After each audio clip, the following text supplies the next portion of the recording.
Hello, everyone, and thank you so much for joining us today for this event. And also, if you've been to any of the other Discover Fest events, it has been a total blast this whole week. We are having tons of creators on talking about everything from business to language. I just learned a little French to marketing to, to all kinds of things. It's been a blast. And we have a link in the description that has the whole schedule of everything we've done, everything we're doing. But here now, today, my name is Jonah from Discover, and we are talking to Abby today. Abby, how are you doing? I'm doing well. Thanks for having me, Jonah. Oh, absolute pleasure having you, and super excited just to make sure everyone is in the right place and we know what's going on. We are talking to Abby today about how to sell products on Amazon that you never have to touch. And please hop in the chat. Let us know if you can hear and see us all right, where you're tuning in from, maybe how you heard about Abby or how you heard about Discover. We love hearing all of that. And also feel free to ask any questions you have during the presentation and the event. We will have a dedicated Q&A time after the presentation. So if we don't get to them right away, we're not ignoring you. We just have set aside that time where we can answer all of those questions. And also, if Abby moves quick or anything around happens, you have to get up away from the computer, don't fret. There will be a replay available. It'll be here on on YouTube or the Discover event page, wherever you're watching from, and it will also be emailed to you along with the course offer, which we'll get to a little later. All that said, let's dive in. Proper introduction. Like I said, we're talking to Abby and we're talking about how to sell products on Amazon that you never have to touch. We're going to cover the secret to continual reoccurring income on Amazon and the number one mistake new sellers make when starting with Amazon FBA and how to avoid it. Plus, a proven framework for choosing products that will generate incredible sales. Little background, Abby is the founder of the Savvy Seller FBA course that has helped members successfully pick profitable products that enable them to make an extra $1,000 per month minimum wage with no background in sales or business. She has also personally mentored over 1,000 passionate individuals on their journey to financial freedom. Abby, I'm stoked for this event and don't want to take up any more time, so I'm going to hand it over to you. Thank you so much, Jonah. Hi, everyone. Thank you so much for being here. Super excited to be here talking about Amazon FBA and business. This is what I love, love, love to talk about. If you connect with me anywhere else, you'll see that this is what I do. It's what I love. So I'm excited.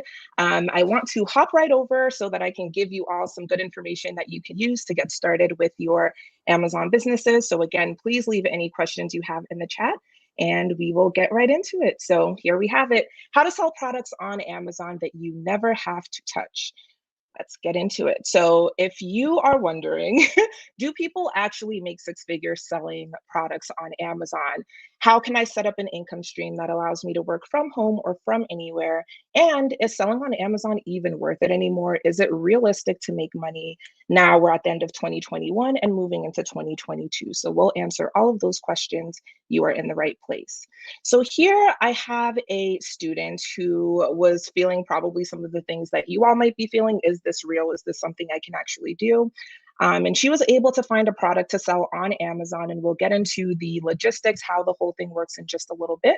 But I wanted to give you a little bit of confidence to know that, Shayla's a college student. She was able to do this, and you can too.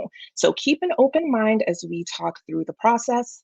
What we will cover today, we're going to cover the secret to continual recurring income on Amazon, the number one mistake new sellers make. In fact, it's the same mistake I made when I started on Amazon as well, and how to avoid it. And then, of course, the framework for choosing products that will generate sales. So just a quick little blurb about me. My name is Abby.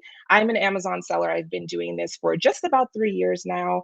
I did work in a corporate job for 3 years before I started to sell online. Well, actually 2 years. And then 2 years into that job, I did start selling my products online and quit right at the 3 year mark to do this full time. And then I don't want to spend too much time going into the background, but really for me, my decision to leave my 9 to 5 job had a lot to do with my mental health. I don't know if anyone can identify with that, but I was miserable. I'm just going to say it plain and simple. I wasn't happy. The job wasn't fulfilling me. And I also felt that, I wanted to have more control over my time, over my money. And I looked for lots of different ways to start making money online. And the only thing that really stuck for me was Amazon FBA.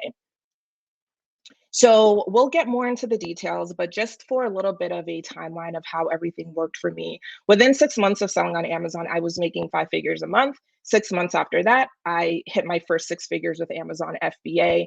And I say that hopefully to give you a little bit of inspiration to know that me had no background in business, no background in online selling or sourcing products. And it was something that I was able to figure out. And that's what I'm going to share with you today. So for me, what I realized was selling on Amazon had everything to do with these three things right here: mindset, resourcefulness, execution. And I am talking a little bit about mindset because it has a big impact on, for anyone who is new to being an entrepreneur or maybe just starting a side hustle. Maybe you don't want to do Amazon FBA full time, you just want to make a little bit of extra money. It's very important to remember these three things. So, mindset, just being in that state of mind and having that attitude that you can do whatever you put your mind to, which I know sounds like common sense, but for me personally, I had a lot of limiting beliefs in the beginning stages of my business and just feeling like I wasn't good enough or feeling like I didn't have, enough. Business savvy or enough smarts to really be able to do this and be successful. So that was an important shift I had to make internally before I was able to see success with my business. Resourcefulness, being willing to seek out those answers and be willing to put in the work. And that is actually the last thing here: execution. Having the right mindset can only get you so far. You definitely have to be willing to put in the time and put in the work so that this can pay off for you. So let's talk a little bit about what this business is, because I haven't gotten into the details yet. So what I do is I private label products. And if you've never heard of this term before, private labeling is a term that describes buying products in bulk. So you're buying large amounts of product and you are putting your own brand on the product. So as you can see here from this image, if you were to maybe sell an oil, you could literally have somebody make the oil for you, and then you would go ahead and have your own logo put onto these products. I know that that probably sounds a little bit confusing. It's actually a lot simpler than what it probably sounds like. All I do is I go on the website fiverr.com. I'm sure some of you have heard of it before, but I go on this website, I type in brand logos, and you'll see a whole bunch of freelancers who are able to create a logo for you. They make the logo, and then you send the logo to the supplier, who will then be able to attach your logo onto either the product itself, or the product packaging. So that is how private labeling works. Now, obviously, the goal with this is that you're going to be making a profit. So the more product you order at once, the cheaper it will be per unit. So if you were to order 1,000 units of cell phone cases, you might be able to get each individual cell phone case for $1, whereas you're going to go ahead and resell that for $12.99 or $14.99, $19.99, whatever the case is. So you're buying low, selling high, you're customizing the product, making it your own, but you're never actually hands-on with the product. So we'll get more into the details again in just a few. I want to just make a quick distinction between private labeling and white labeling. So if you go and look this up after the presentation, you might go ahead and see something called white label, which is similar, where you're buying the products in bulk. The difference is you're not going that extra step of putting your own logo on the product. So you're just buying the product and reselling it. And that works for some. But when you're selling on a platform like Amazon, customers really, really want to feel like they're getting their money's worth. So if you don't put the extra effort into putting your own logo on there, it's going to look cheap and it's going to just look like it's junk, and people will not be willing to pay, a good amount of money for that. So I would highly recommend that you do private label if you're going to go ahead and sell on Amazon's platform. So just wanted to kind of describe the difference there. So the other part of this is Amazon FBA. So FBA stands for Fulfillment by Amazon. And this means that you will have these products that you're having made, most likely in China. That's where I have all of my products made. They're sourced overseas. My suppliers in China put the logo on the products, and then they send the product directly to Amazon. So the product never comes to me at my home. I never actually see my products in bulk. I might have a sample or two, but that's the extent to which I deal with the products physically. They go directly to Amazon, and then Amazon, they're the ones who hold onto the product for you. They're the ones who pack it up and ship it out to the customers. So if anyone here were to go on Amazon right now, and let's say you're looking to buy, I don't know, let's call it a hairbrush. So you go, you type in hairbrush into Amazon, you find the one that you want. The second you click that you want to buy that product, a whole bunch of things start happening behind the scenes, which luckily you don't have to worry about. Amazon takes care of it all. But just for some perspective, they go, they find the product in the warehouse, they, find a box or bag that fits it, they pack it up, they send it to the customers without you as the seller having to do anything. So the sales are being made, but you're not physically doing anything to get it to the customers. You pay Amazon to do it. Yes, there's a fee associated with it, but it's completely worth it for one, the peace of mind of not having to deal with the product, and two, when you do Amazon FBA, you get that prime check mark status on your items. So now when someone is shopping, if they're like me, they might only buy products that have that prime status because they want to make sure they get it within 2 days. So you get that automatically when you have your products fulfilled by Amazon. So here you can see the process. Step one, you send the products to Amazon FBA, or more likely your supplier will do that. Amazon will store your products. The customer purchases your products. Amazon picks and packs your products. Picks meaning they're just picking it out of the warehouse, packing it up, and then they ship it out to the customer for you. So that's a brief overview of how Amazon FBA works. So to kind of tie everything together, you get the products made in China, you have your logo put on them, they get sent to Amazon, Amazon sends it to the customer on your behalf. Again, if you have questions about this, if something's not making sense, just go ahead and write your question in the comments. Okay, so Amazon FBA is the best business model for selling online in 2022 and beyond, especially for new sellers and people who don't have experience with selling products online, because you don't have to make your own website. You don't have to figure out payments. You don't have to do any of that. You kind of get that built-in trust because you're selling on Amazon.com. So now you don't have to convince people that your website is not shady. You don't have to kind of go that extra mile in terms of building up your reputation because you're selling on a platform that already has that. So you are getting kind of a jump start in that way.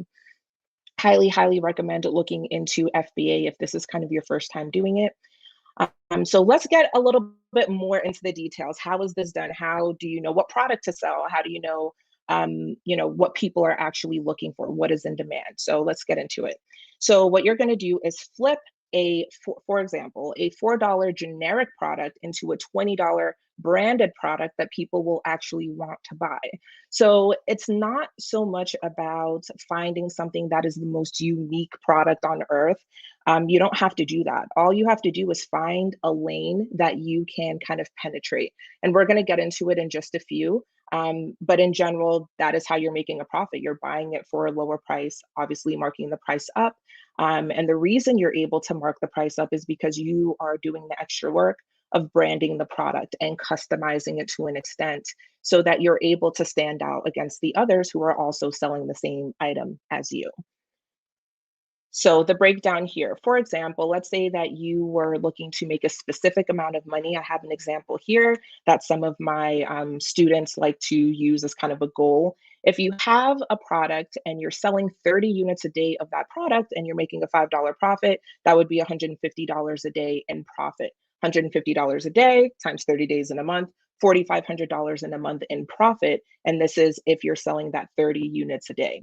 So you can kind of play with the numbers a little bit and be able to kind of see what the potential is. Not only if you sell just one product, of course, you have to start somewhere. So you start with the one, but looking into the future and building up your business, you can kind of see how you can scale and add on more products and really build up a legitimate business.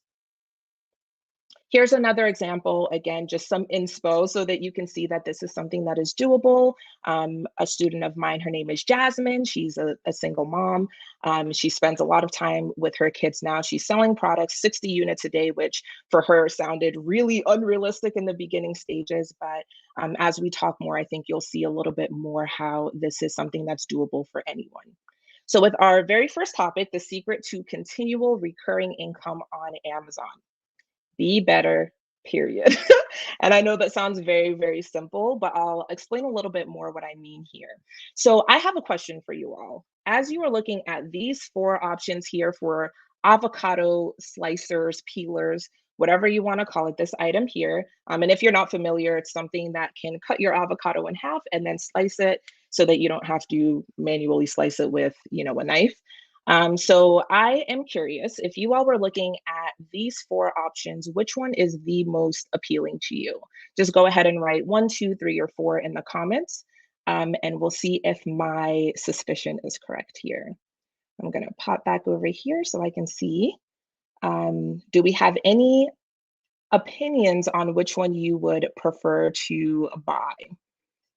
If not, I can go ahead and let you know some things that I would pay attention to. Okay, I see a number 4. So as I'm looking here, number 4 is often a very appealing choice. And, the reason is simple. It's a bundle. It has multiple different items included. So not only do you get the avocado slicer, but you're also getting the container so that you can keep your avocados fresh. And you also have another small add-on here so that you can cube them rather than just slicing them. Over here, sometimes people are attracted to something that's a different color. Sometimes people will only go with the one that's the absolute cheapest price. So this one here is a bit cheaper than, some of the other options. So every customer is going to be different and what they care about will vary.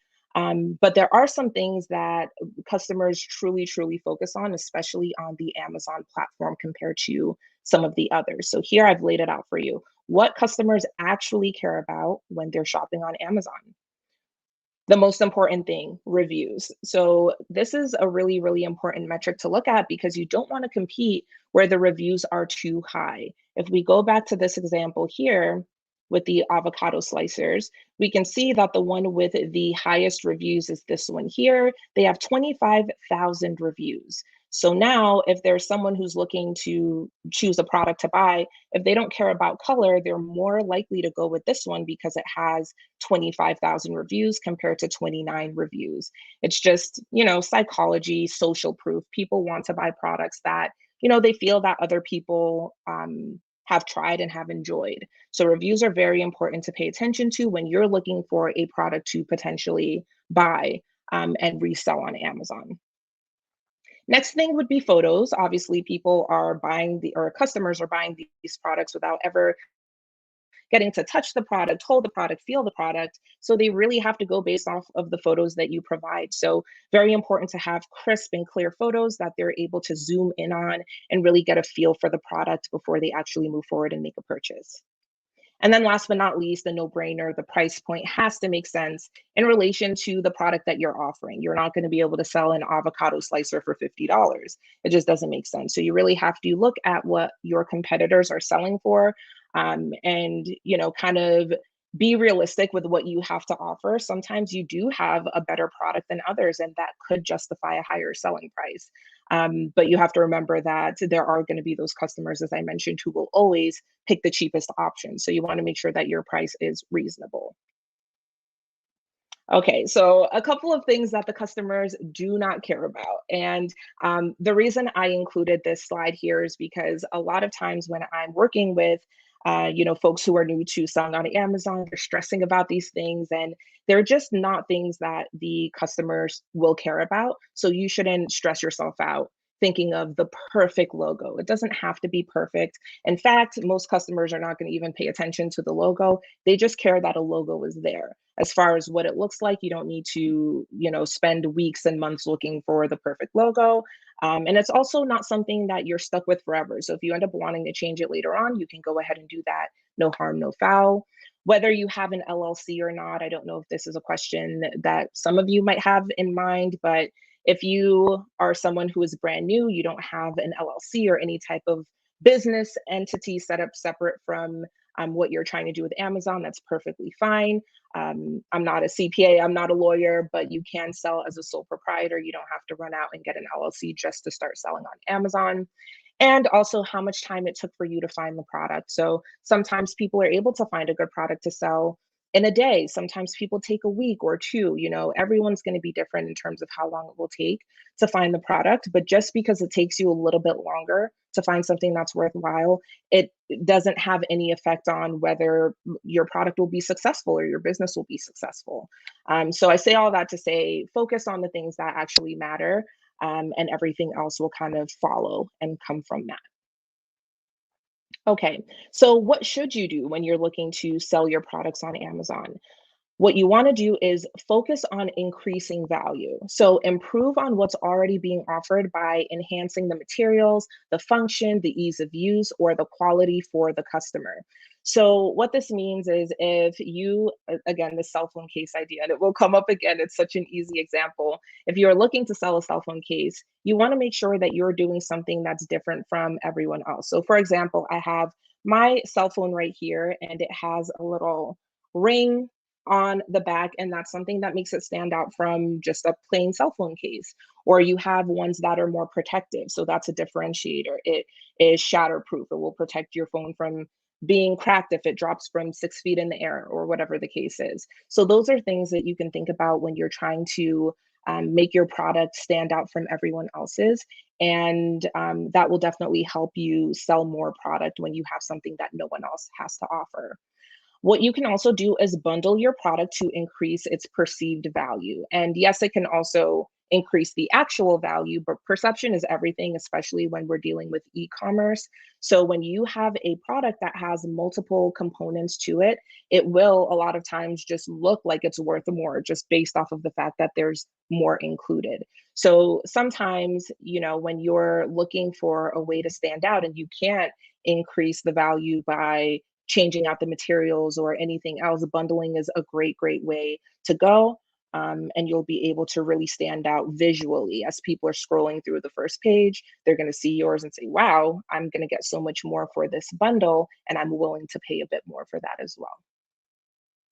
And finally, my best trick for looking at what you can do to make the product better is to read the reviews of the top sellers that are in your niche and try to get an idea of what the customers like and dislike.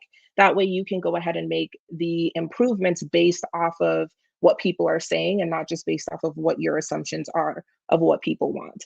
And that's something that I did myself when I started out. I just was thinking, well, if I were buying it, then this is what I would like. But you're not selling to yourself, you're selling to other customers on Amazon. So read the reviews and see what people are complaining about. What is something that they wish, the products have? Is there something that people are complaining about across the spectrum? Is it that the product is too small? Is it that it's too lightweight? Are they looking for a thicker material? Those are all indicators of things that you can address when you're talking to your supplier and have them make those improvements so that you're able to kind of capture those customers who are not getting what they need. Now, on the flip side, what should you not do? So, don't jump into a mature or competitive market. It'll be very, very hard to stand out. So, there are going to be those products that, they've had their time. They have become very, very popular, very saturated, very competitive. So, you don't want to be selling products like that.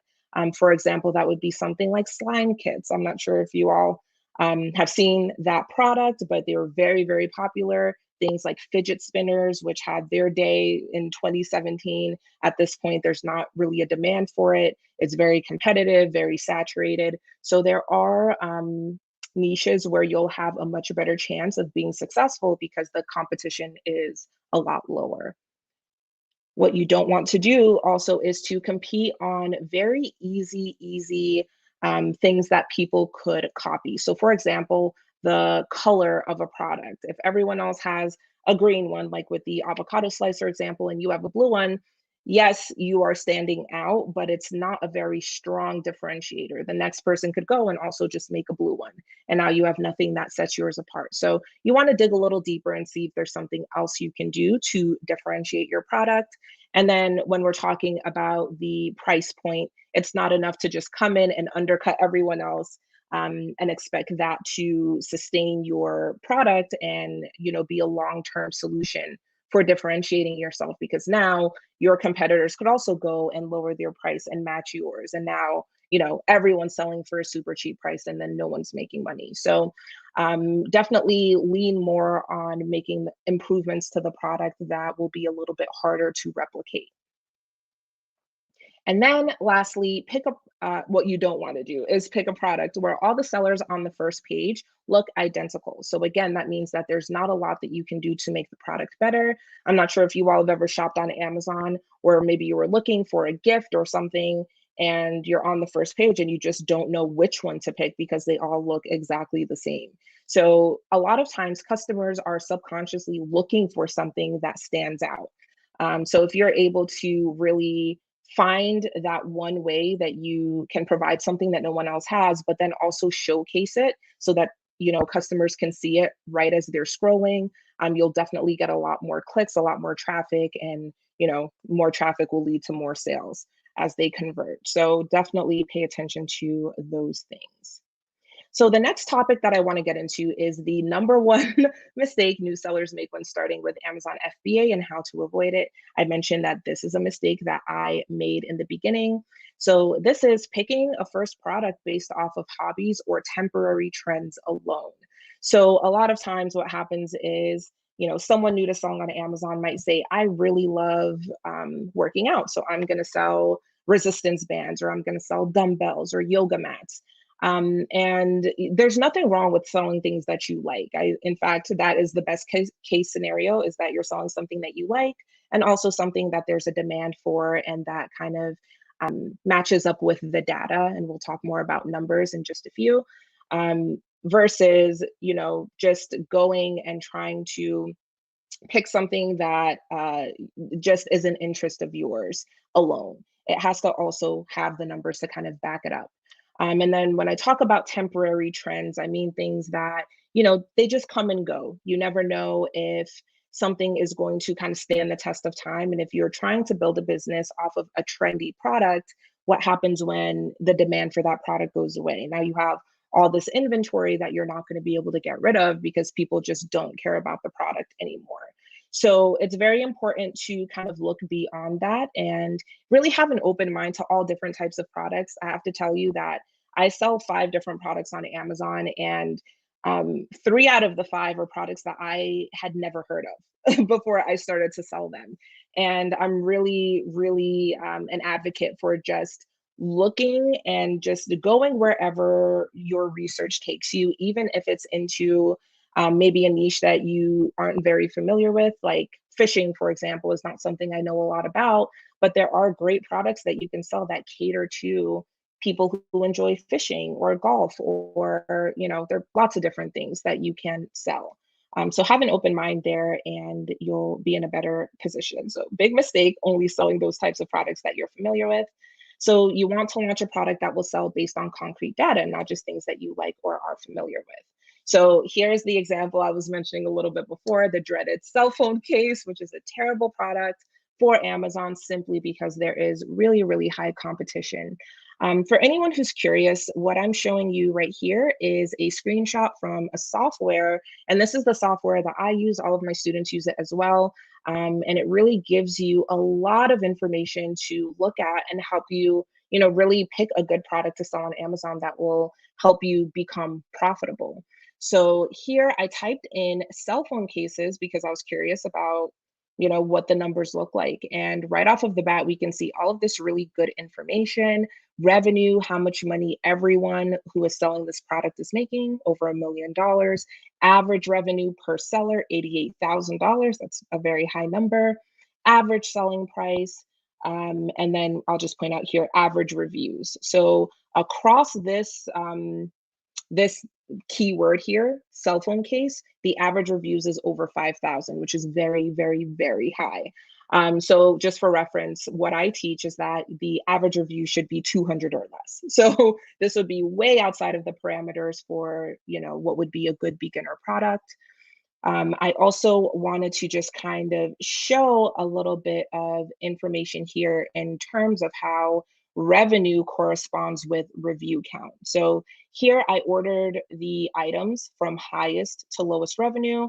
The top seller of cell phone cases, they have a review count of 23,000 reviews. That is a lot of social proof. Okay, if someone is looking to buy a product and they're really into reviews, they really care about how other people feel about the product, it's going to be very hard to compete here.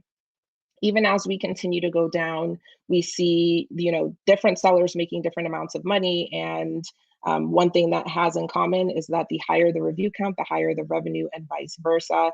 So you really want to find these items where the review count is lower so that you're able to compete with them. So as we can see here, revenue is tightly correlated with review count. Now, here's another example of a different product where the revenue is also correlated with the review count. However, you can see that the reviews are much, much lower here. So let's just say that you were a new seller and you were looking to launch a product. If you had 0 reviews or 1 or 2 reviews, it would be a much easier sell to a customer to go with yours. Even if they had this option of 144, there's not as big of a difference between 144 and 0 compared with 23,000 and 0. I hope that's making sense. So definitely look for these niches where the reviews are on the lower end so that you have an easier time when you actually start selling your product. So we're going to move into the third topic, which is my framework for choosing products that will make incredible sales. Now, there are some things that are very, very important here, and I've kind of ordered them in what is most important. All of these things are important, but you really can't move forward with a product unless the competition is low. And the reason I emphasize this so much is because if you are going ahead into a higher competition niche, for example, let's say you wanted to sell supplements or beard oil, these are kind of saturated products. You're going to have to spend a lot of money on ads in order to compete with these sellers who have high reviews and who have been around for a very long time. So the lower the competition, the easier your life is going to be when you actually go to launch the product. And, that's kind of the goal here, is to make this doable and not getting yourself into something that's going to end up costing you a lot more money down the road. So low competition is a non-negotiable in my book. You want something where there's high demand. So are people actually looking for this product? Is there enough searches per month that justify selling the product? So there's a metric that you can look at on Amazon called keyword search volume. And what that tells you is how many people are searching for this specific thing every single month. So, we're going into the holiday season now. I'm sure that Christmas trees are in very high demand, or things to decorate for Thanksgiving. These are things that are coming up. So, high demand is very, very important as you're doing your product research. An open market, this is something that we're going to look more into. So I'll just kind of skip over that one for now, but we will dig into that one a little bit more. Something that is consistent. So this means that it's not something that is trendy, as we've talked about before, or seasonal. So I just used that example of Christmas trees, for example. That is not going to be something that sells consistently throughout the year. Once December is over and really probably right when Christmas hits, Christmas trees are going to just tank in demand. People are not going to be looking for them. And so, you want to still be able to make money year round. So you want to find something that sells consistently. So that means we're not selling things that are only for Valentine's Day, or things that are only used during the summertime, because then the rest of the year, there's not going to be much movement in terms of your sales. Next, something that you can be profitable with. So profitability just depends on, are you making money after everything else is accounted for? So the cost of the product, let's say you have a $2 product, your Amazon fees are $6, that's $8 right there. So if you're going to sell your product and be profitable, you want to be selling it for $14.99 or more if you can. So it's very important that you kind of do that math ahead of time so that you're not wasting time with products that are not going to be worth the effort. So anything that's going to make you only $1 or $2 for each one that you sell is probably not worth the effort. And you want to focus on something that's going to make you $5 at least for each one that you sell.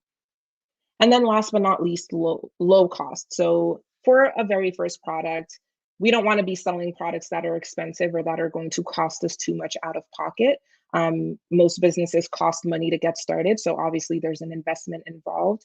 However, you don't want to go too hard and now spend, $10 per unit on a product. That's going to be a lot of money that you're putting in upfront. So I would highly, highly recommend looking for a product that is $4 or less per unit. That way you can kind of start a bit more moderately, generate some cash flow. And then if you want to invest in a higher cost product, you can do so by all means. But in the beginning, definitely keep it, more modest. So $4 or less would be the goal there. So I did tell you we would focus a little bit more on this concept of an open market. So how do you know if there's even an opportunity to sell a certain product? I would focus on these specific things here. The majority of the top sellers have bad reviews. So lower than a 4-star rating is a very good indicator that there's something that people are not liking. There's something that you can improve on. So like I mentioned before, digging into those reviews is definitely going to give you more insight into what that problem is and how you can address it. So here's an example of a product. It's a portable fuzz remover that you could use to kind of clean up your couch if your pet is furry, or maybe you have something that leaves a lot of hair behind. There's something that people don't like here. So kind of digging into that, you can see if there's an opportunity for an improvement. Another thing, this is something that is like a pet peeve of mine for sure as a customer. If I see that there is bad grammar, bad spelling, overall, just the quality of the listing is not there, it makes me feel more nervous to buy the product. I just wonder, what is the quality going to be like if they didn't even care to spell check? So this is something that could also be an opportunity for you to improve, and just kind of see if you can make the listing look a little bit more legitimate. Minimum amount of photos or bad quality images. This product here only has one singular photo, nothing special here. Amazon does allow you to add up to 7 photos. So you want to make sure that you use as many photos as you can to show off the product and put different angles and infographics and, kind of zoom in on different features so that the customer, once again, gets that feel of what they're getting when they buy your product. Competitors have poor packaging, and this is especially important with very fragile items. In fact, I don't recommend that you sell anything that's fragile, anything that's glass or easily breakable, just because that's going to be more of a headache in case they get damaged in transit coming from overseas or when Amazon is handling them. So you definitely want to be careful if you're going to do a product like this. Make sure that the packaging can protect the product and that the customer is going to get their product in good shape. If not, you're going to have all of these reviews that have all of these negative things, like it's cheaply made or broken hand, waste of money. Of course, there are some positive things here, but you want to try to avoid that if you can. And then opportunity to differentiate and improve on the products, meaning the pain point is not addressed. So is there something that you could do a little bit better? With this example here, all of these artificial sunflowers kind of look the same. For me, I don't know, I probably would just go with this option here simply because it's the cheapest one. But that's me. Other people might prioritize, this one over here with the highest reviews, or maybe they'll buy this one because they like this main image. It looks a little bit different. It's in a vase compared with these other ones. So, look for different ways that you can kind of stand out. With this product, I might include extra stems of a different product, maybe some cotton or something if they want to make an arrangement. I might include some twine that they could use to maybe tie the flowers together for a more like farmhousey look. These are just things off the top of my head that I might look into for differentiating the product. And then one last thing that you can look at to see if there might be opportunity in a specific niche or market is that there are not many prime offers. So for this example here, it's a massage chair, which is a very, very large product, a very heavy product. That is why I suspect that these sellers are choosing to fulfill the orders themselves rather than having Amazon do it, because Amazon would charge a lot in fees because it's so heavy and large. So when you're looking to see if there are any opportunities here because no one else is offering it through Prime. You also want to kind of think a little bit broader. Why is it that, no one is selling it through Prime? Is it because the fees are too high, which I suspect would be the case here with this oversized product? So those are some things that you can look into in terms of looking for a more open market. So as a recap of kind of what we've talked about, we talked about the secret to recurring income on Amazon, making sure that you are not simply copying a product, you're differentiating the product, you're making it better, you're making those improvements to make sure that your listing and your offering is more appealing to customers as they're scrolling through. The number one mistake new sellers make is buying products that they personally like without checking to make sure that the data backs up that product, and doing the proper research into the niche. And then last but not least, the framework for picking products that will make you incredible sales. Start with low competition and work your way up from that pyramid that I put together there, including making sure that there's enough demand for the product, that it's something that is low cost, something that you can be profitable with, and also looking at the broader niche and ensuring that there is an opportunity for you there. So, with all of that being said, we definitely talk more about all of these details in my program. We talk about picking a profitable product, sourcing correctly from China, just some tips and tricks on how to make sure that you are negotiating your prices, making sure that you are kind of protecting yourself and your business. Since this is a product based business, there's a little bit more that kind of goes into making sure that you're paying in a way that protects you and all of that. So we definitely go into details there. Listing your product correctly on Amazon, making sure that you're marketing it the right way. Some information on how to take your photos correctly, and much, much more is included here. So my program is the Savvy Seller FBA course. It's my full A to Z Amazon FBA course, completely for beginners. If you know absolutely nothing about selling on Amazon, which now you know a little bit, but even if you're still feeling like you don't know a lot about it, it is definitely something that is catered to complete beginners, no background knowledge needed. In the course, we go through kind of, the steps of getting your product to Amazon and then launching. So the first thing you would do, find your winning product.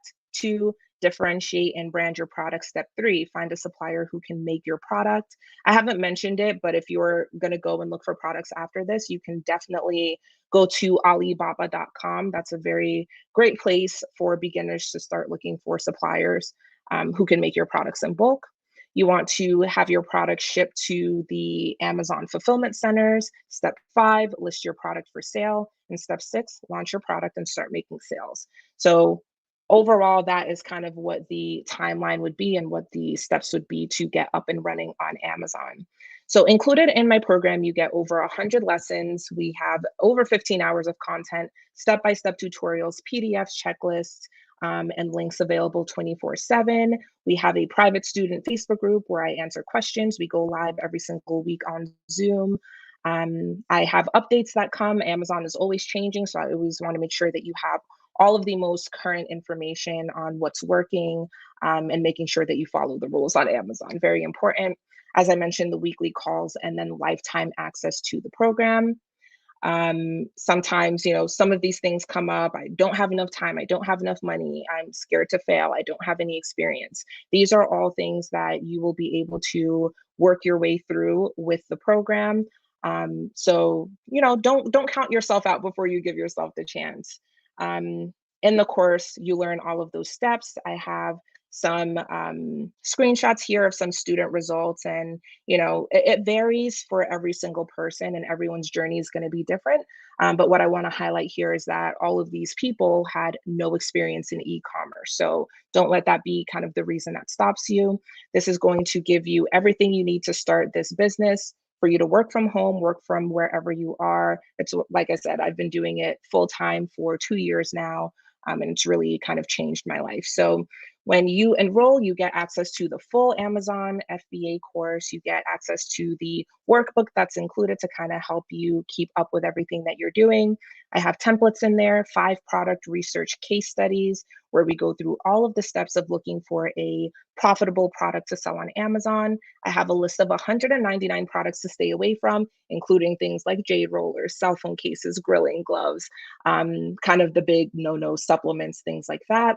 I also have a list of starter product ideas and niches. If you're having a hard time finding something on your own, I got you covered. Already have a list that you can work off of. And 5 new lessons on ad strategy. So, how to actually market your products and make sure you have the visibility you need to start getting that traction and really making money selling on Amazon. So, all of that included, you can get this whole bundle for 1168. I think Jonah has gone ahead and dropped the link in the chat if you're looking for it.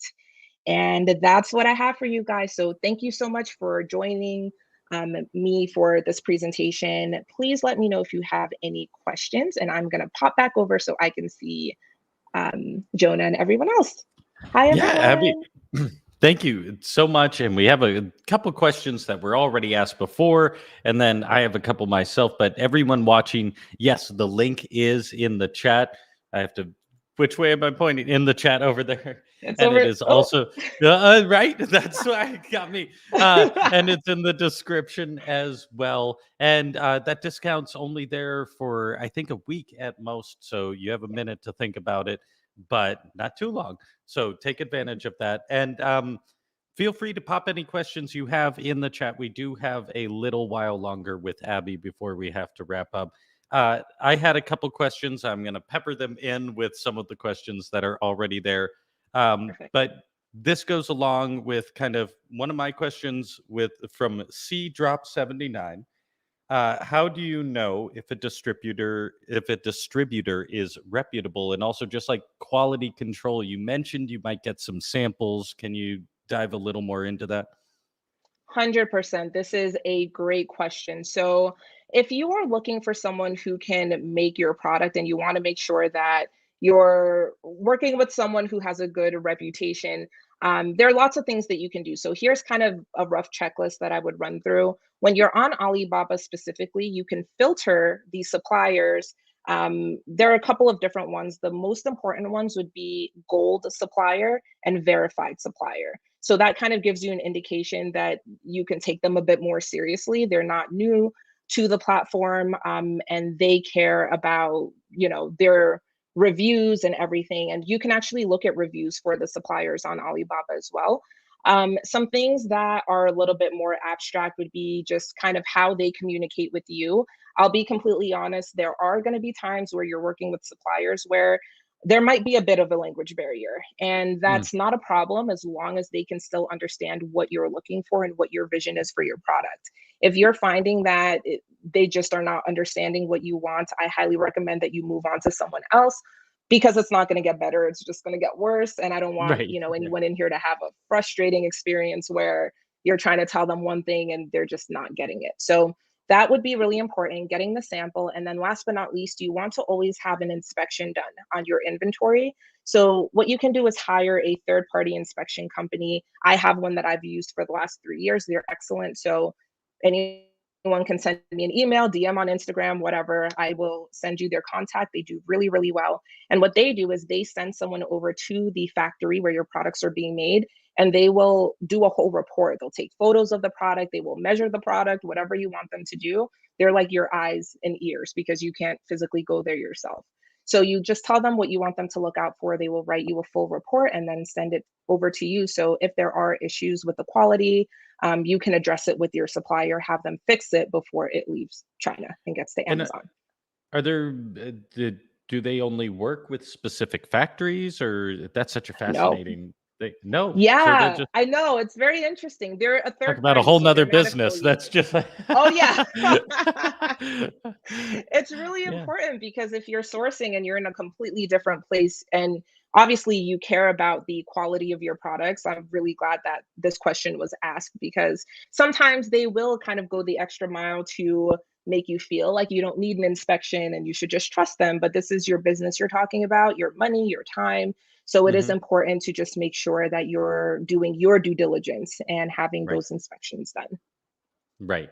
Well, and along that, and Janice is actually asking a question just to expand further on this. Like, how many items do you buy at first when you start? How do you purchase a bunch of items in bulk and not see them? Like, how do you Mhm. know that they get to Amazon? Like, Right. are there checkpoints along this process? Like, do you walk through that Absolutely. on your course? Yeah.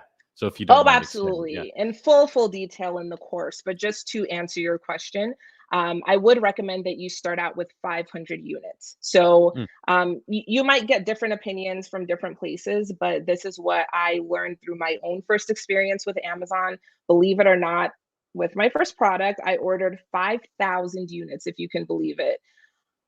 Yeah, I had no idea what I was doing, and I just thought the more I Was it a have, the bad better. decision? Oh, it was a bad decision. Yeah, I lost a lot Okay. of money.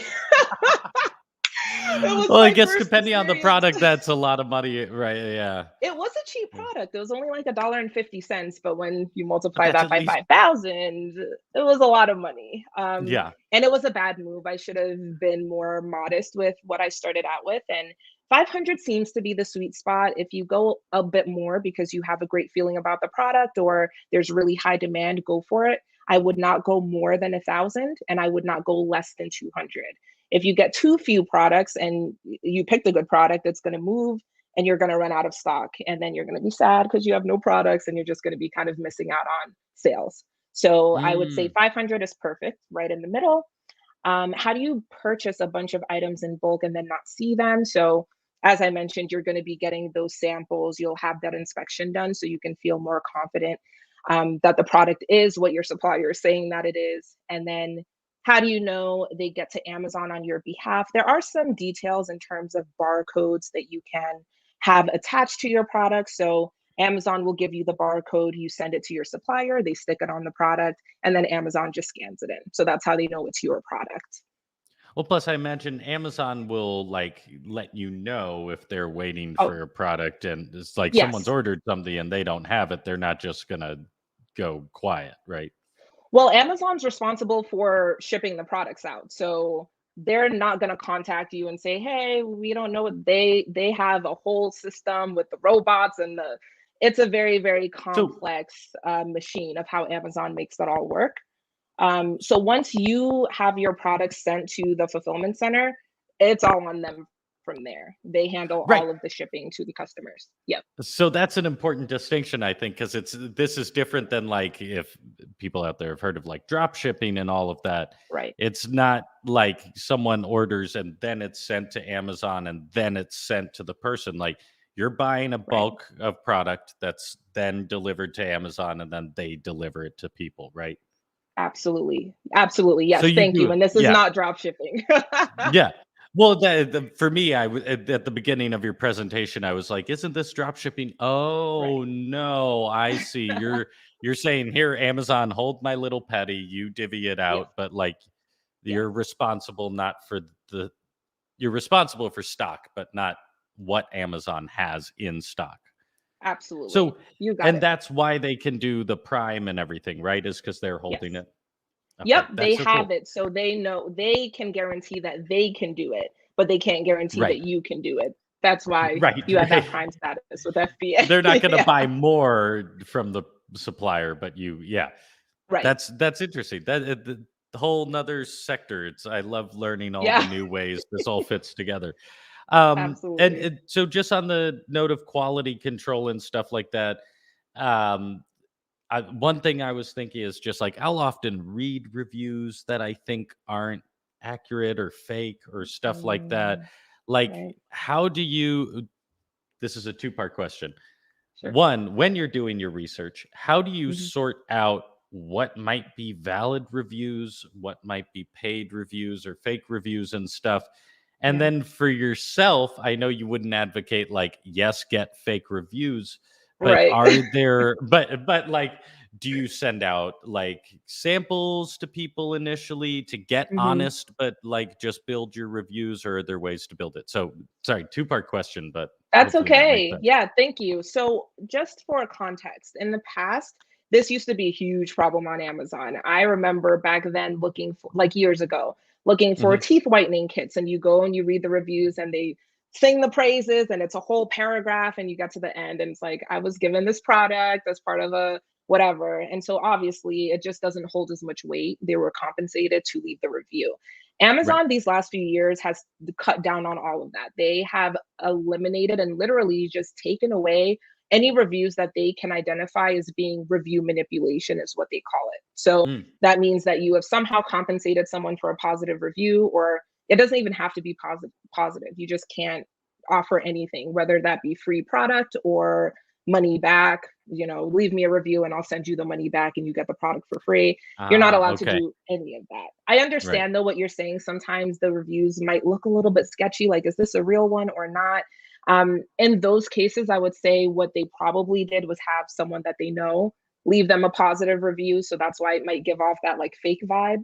Um, Well, and to be clear, I'm talking more like it is interesting to know that because I yeah, have noticed that getting better. So I'm definitely yeah. like the I've been burnt experiences are from a few years ago. So it's Oh, absolutely. It used to yeah. be so out of hand. And I think they realized that customers are having a hard time identifying, is this actually a good product? It has 1,000 five-star reviews, but all of them they were compensated in some way to leave those reviews.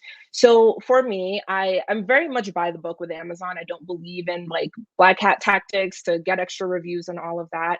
Luckily, Amazon does actually make it fairly easy to get reviews. The one thing that I would always recommend is having a thank you card or a product insert where you're saying, hey, thank you so much for supporting my small business. We would really appreciate if you leave us a review.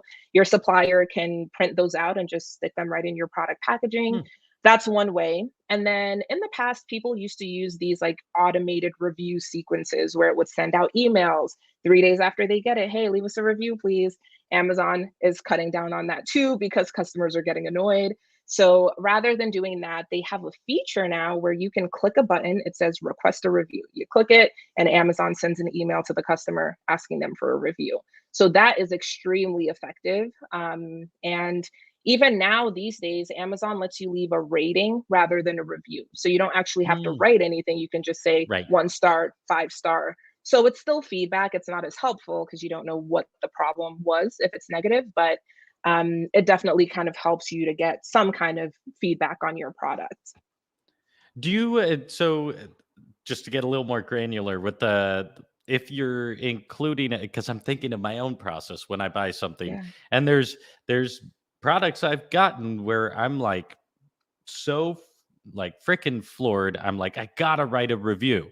Right. But then like I still sometimes don't. So like Yeah. just because life happens and I'm caught up using the product or Of something. course. But Yeah. so if you're writing a little letter and stuff, I'm thinking how this would make a difference. Like, do you ask like please leave a review and stuff that's Yes. part of the letter and all? Okay, cool. Yeah, Absolutely. yeah, Absolutely. I think, including that you're a small business, people want to help the small guy, the little guy. right. And if you just kind of talk about how it helps your business. And sometimes what people will do is they'll put like a little QR code or something. You have to be Mm. careful with that because, again, that could give that impression that you're compensating them by giving them a free gift or whatever, $25 back Oh, in a okay, gift card okay, if they leave you a review. So obviously they're more likely gotcha. to leave a positive one. So Right. you got to be careful with that. And Amazon definitely looks into things like that. So that's why I play everything safe and by the book. And the reviews will come. The more sales you make, the more reviews you'll get. So you just have to be patient. And selling good products, right? That's part of the Yeah. like making sure you're not selling total garbage. I'm sure just people do. Oh, I'm absolutely. always stunned with the things that I look on Amazon that people do review, and I'm like, no, Yes. no kidding. You took the time out of your day. You must love the heck out of those sunglasses. Yeah. So That's that's what I yeah, mean. There's always an yeah. audience. Yeah, yeah. A couple more questions. So, one coming in, and I think I understand what they're saying, but we're going to field it just to see. But technical, do you need to be registered as a retailer online or just a normal seller, like with an office, to do this? Um, so is the question through Amazon directly? I want to make sure that I'm understanding before I answer. So retailer online. I don't, Jonah, can you help me out here? Do you understand what where this is going? I asked because I'm not Yeah. sure if on Amazon if there's a difference between being like a company retailer, like you're an LLC and all of Oh, that, okay. Got or it. if you could. That's how I'm interpreting the question. So please That's what hop I in the was chat. Let thinking us know for too. yeah. But like, do Okay. you need to be like a legitimate business, or can you Right. kind of just like start selling online? Do you need to present an LLC? Do you need to do all that? Yeah. So when you're selling as a private label seller, where you're creating your own brand, you don't need anything. You don't need a Mm. business license. You don't need an LLC Oh because wow. you're not Okay. purchasing another brand's products. Now, there are other ways of selling on Amazon, including something called wholesale. There's another method called retail arbitrage, where you literally go to Walmart and buy something and then resell it on Amazon. Right. Um, Right.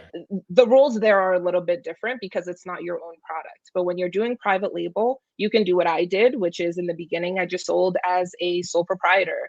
I didn't have an LLC. I didn't have the money for an LLC. So I just went and sold as myself. And then 6 months later, when I was actually making money, that's when I went, got my LLC, started looking into trademarks and all of that. But I do think it's a little bit unnecessary to kind of jump the gun and go and do all of that when you don't even have a product, you've never made a dollar.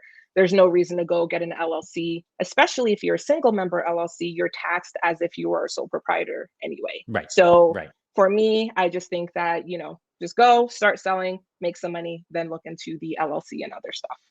Cool. And we did get confirmation that was it. So thank you for sticking with us. Wonderful. Yeah, Awesome. um, we do have to wrap up in a second here, but I personally had a question, Sure. um, just because one of the delightful things about Amazon is how Mhm. easy it can be to return something. Right. And I've even had returns where if it's like under $10, sometimes they're just like, "Yeah, it's on us." Like, don't even send it back. Right. So, It's more what expensive to deal with the shipping. right, right. So, if they're in charge of shipping your product and all of that, Yes, like, and I imagine this is kind of a problematic question because there's different levels of like what the problem was.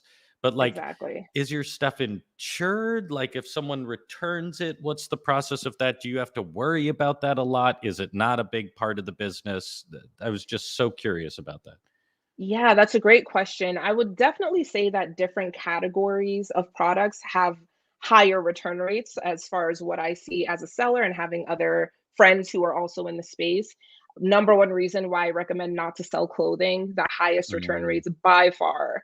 It's a Because of nightmare. sizing and whatever. Sizing, Yeah. exactly. And people have a vision of what the item will look like. It doesn't look that way, even if you described it perfectly and you did everything you needed to do. They're going to be so critical of clothing. So highly would recommend you do not go the clothing route or electronics. Also, people will be very critical of those items. Um, when you are having a return made on Amazon, it's exactly what you said, Jonah. It depends on the reason why Mm. they're returning it. Are they returning Mhm. it because Amazon delivered it late and now they don't need it? Then Amazon will reimburse you for that return. So you're not taking a loss. If Okay. it's your fault, though, let's say that you said it was black, but it's really navy blue and now they're mad. That's going to be on you. And what I can say is Amazon gives you the option of what is done with the returned item. So they either will allow you to put it back into your inventory, which I don't recommend because if it's damaged in some way, you don't want another customer to now get it and now they leave a Right. bad review and they return it.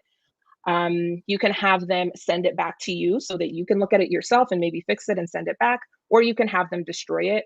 For me, my personal preference, I just have them destroy it because by the time they send it back to me, I have to look at it and then send it back. The cost of it all just is not worth it. I would rather have them just get rid of it. I don't have to worry about someone else getting a bad product, and it's just the cost of doing business. That's my own way of dealing with it. And I will also say that I don't get many returns because over time I've improved the quality of the product. I know what people don't like about it, and so I've addressed those with my supplier, and at this point the returns are minimal. But in the Right. beginning stages, as you're learning what works and what people want, what they don't, you just kind of have to be the judge of it and just be careful with having them put it back into your inventory. Right. I totally just pictured like Pixar, like Toy Story, like the warehouse of all the like destroyed products. Seriously? Like, I'm like, I didn't even know that was a thing. Wow. Okay. No, but that makes total sense. So there's varying levels of responsibility, and where kind of Absolutely. depending on what the problem was, they'll take Right. care of it. Cool. And they will handle Well, it logistically too. So it's not like you have to figure it out physically with the product. They will process the returns and everything on their end. right, which makes sense, right? That's the whole advantage, is you're Yep, dealing with a giant company. They're going to do that, and you can focus on like the sourcing and that aspect. So absolutely. appreciate it so much. Thank you. This has been so informative, and just Of course. anything Amazon related just blows my mind, because it's also so, I think we often think that they're just out there doing it, but Right. they're acting as this network, and it's cool to Oh, know like yeah. people like you are actually, like, you're actually there selling a product. It's not Yeah. just these like bots or something elsewhere. So I really Oh, I enjoy it. shop too. I spend a lot of money, but I'm also Right, making money, right. so it cancels out. Right. But even if that's all you do, right? Even if you just like monthly cancel out the amount you spend on Amazon, then we're, yeah.